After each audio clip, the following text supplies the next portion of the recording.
Country music legend Johnny Cash died at 71 due to complications from diabetes on September 12, 2003. There was nothing easy about Cash's life, and his last year proved to be one of his most challenging. Here's what the final 12 months of Johnny Cash's life were like. Johnny Cash spent most of the 1990s dealing with health issues. While he was originally misdiagnosed with Shy-Drager syndrome, his doctors later diagnosed him with autonomic neuropathy in 2000, a complication of diabetes. According to Johnny Cash, the biography by Michael Streisguth, his neuropathy often resulted in bouts of pneumonia that forced him to spend a lot of time in the hospital.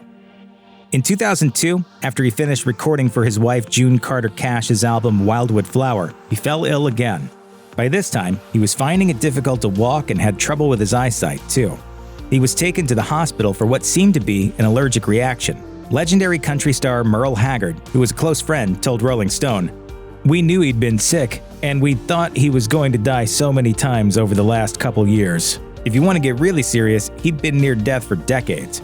Johnny Cash lived in constant, serious pain.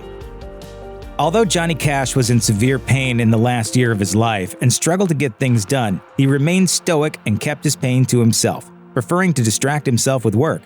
As Haggard explained to Rolling Stone, "On a scale of 1 to 10, it was somewhere around an 8 for the last 8 years of his life." Haggard added that Cash didn't take care of himself and didn't eat well for a while, which made his bones brittle. Cash ended up breaking his jaw during dental surgery and never quite recovered from it. He lived as an example of a man in pain, going from one stage of bad health to another, but he held his head up the whole way. All Cash wished to do was work on his next album, even as his health issues grew increasingly worse. Music producer Rick Rubin said that Cash somehow could still record and keep his spirits high. One of his qualities was that he would never really talk about pain or if he wasn't doing well, so we never really knew other than when it got so bad he would say, "I can't sing anymore now. I have to lay down for a little while."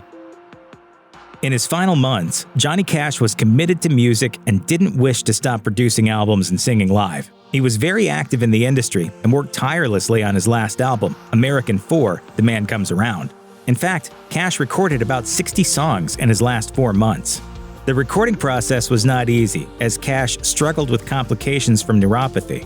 Though he never complained about how his illnesses were ravaging his body, Vanity Fair reported that he worried about how it was affecting his signature baritone voice, which now quavered.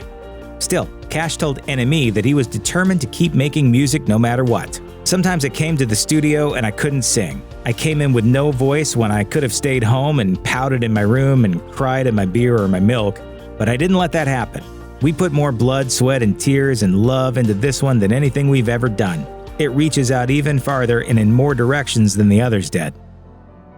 Widely regarded as one of his most heart-wrenching covers, Cash's version of the Nine Inch Nails song Hurt was released in 2003.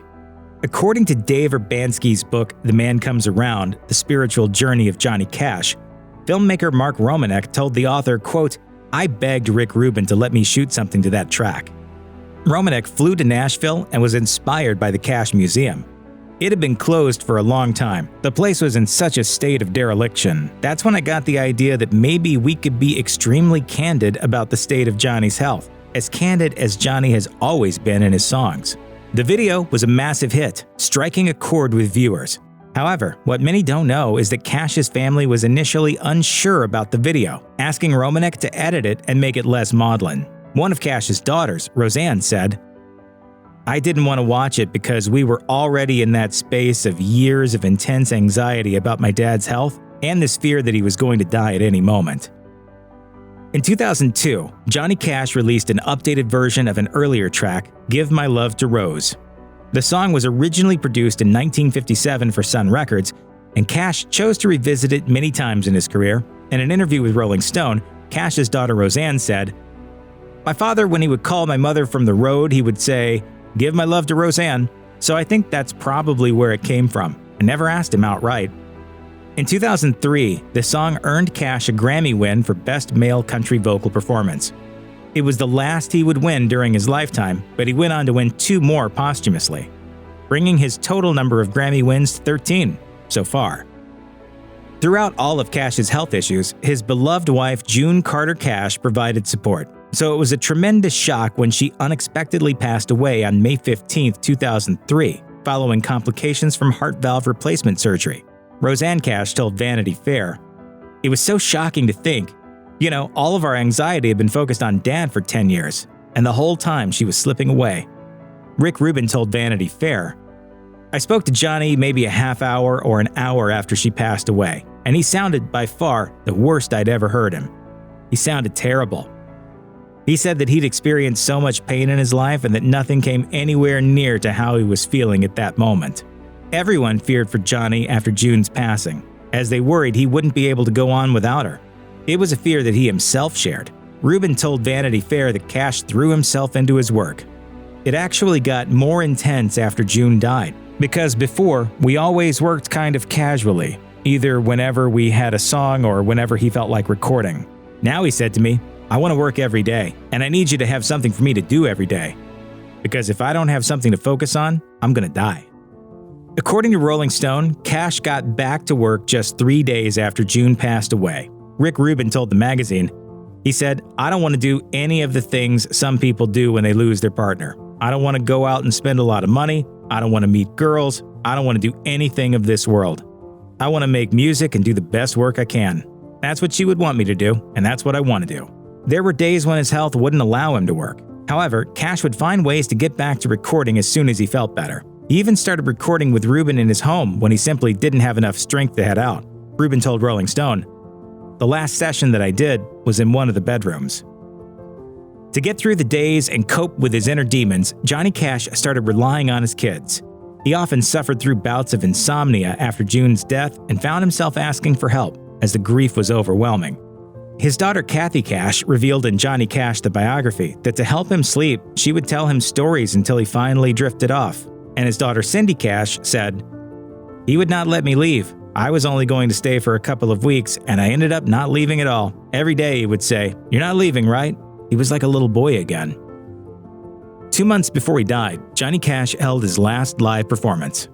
On July 5, 2003, at the Carter Family Fold in Hiltons, Virginia, Cash and his band performed for a scant half hour. Though Cash was frail to the point where he needed assistance getting to the stage, he still summoned up the energy to perform some of his most beloved hits, including Ring of Fire, I Walk the Line, and Folsom Prison Blues.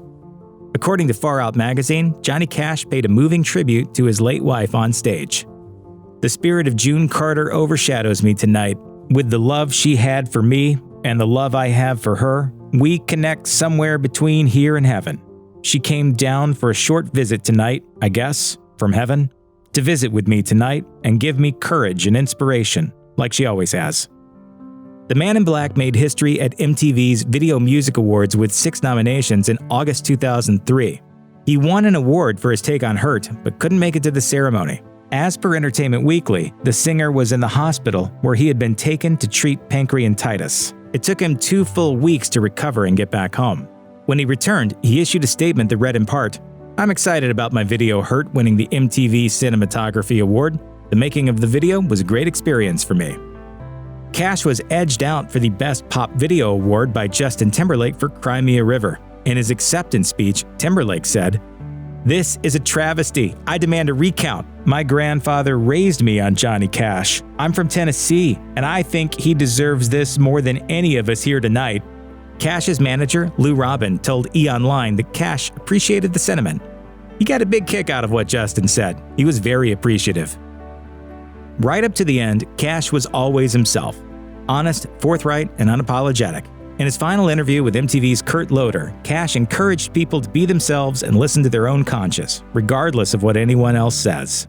You can't let people delegate to you what you should do when it's coming from way in here, you know?